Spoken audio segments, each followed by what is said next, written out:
Gila harta dan pencinta dunia, lebih mengutamakan dunia pada akhirat adalah orang yang paling bodoh, kata Ibnu Qayyim, paling idiot. Karena apa? Dia lebih mengutamakan khayalan daripada kenyataan. Yang khayal yang mana? Dunia. Yang nyata apa? Akhirat.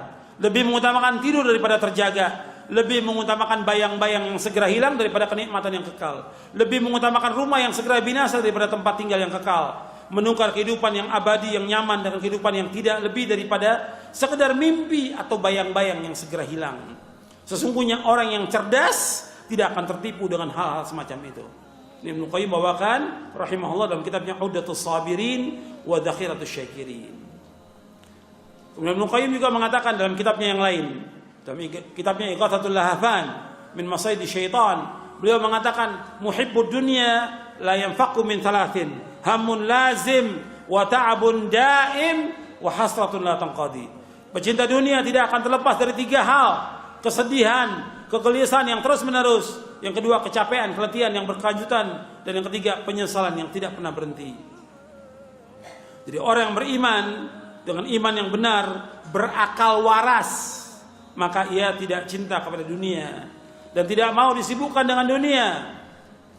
Tidak suka dengan kedudukan dan jabatan, karena kecintaan manusia kepada jabatan atau kepemimpinan akan membawa kepada kerusakan. Syekhul Islam Ibnu Taimiyah rahimahullah mengatakan yang demikian bahwasanya cinta kepada kepemimpinan, kedudukan, jabatan merupakan sumber kejahatan dan sumber kezaliman. Perhatikan, ini dari Majmu' Fatawa juz yang ke-18 halaman 162. Antum perhatikan di sini. Jadi kalau ada orang yang menganjurkan orang yang ngaji atau anak-anak pondok disuruh ikut politik, ini benar nggak anjuran ini? Salah, tidak benar. Menganjurkan orang untuk masuk apa? Ke politik untuk mendapatkan apa? Jabatan. Benar atau tidak? Nggak benar, yang seperti ini salah. Yang dianjurkan mereka nuntut apa? Ilmu, lakukan amal soleh. Yang perintahkan siapa? Allah dan Rasulnya yang perintahkan. Bukan disuruh masuk politik. Apa orang dengan masuk politik dia sempurna? Tidak. Setelah dia masuk gimana? Yang tadinya udah masuk, dikasih oleh Allah dia iman, dikasih ilmu, dikasih masya Allah segala macam, masuk politik, habis tuh semuanya, imannya juga rusak. Nyata nggak? Nyata. Yang tadinya berjenggot, dia cukur jenggotnya. Yang tadinya dia punya sikap masya Allah tegas dia dalam yang halal haram, begitu dia masuk udah nggak tegas lagi. Yang tadinya dia barok pada orang kafir, nggak barok lagi pada orang kafir. Jadi teman dekat dia.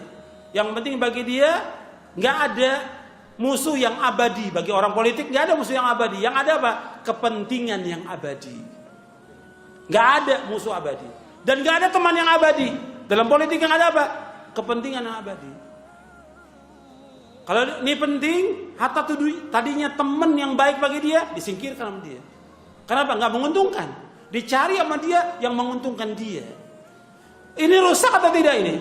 Rusak. Yang Nabi khawatirkan kepada sahabat yang mulia Abu Dzar apa? Apa? Jabatan. Abu Dzar termasuk minas sabiqinal awwalin yang dijamin dengan sorga. Tapi ketika dia minta kedudukan, apa kata Nabi? Ya Abu Dzar innaka dha'if wa innaha amanah wa innaha yaumal qiyamati khizyun wa nadama illa man akhadha bihaqqi wa adda alladhi alayhi fiha. Kata Nabi kepada Abu Dzar, wahai Abu Dzar, ini amanah. Amanah ini, jabatan kedudukan ini amanah.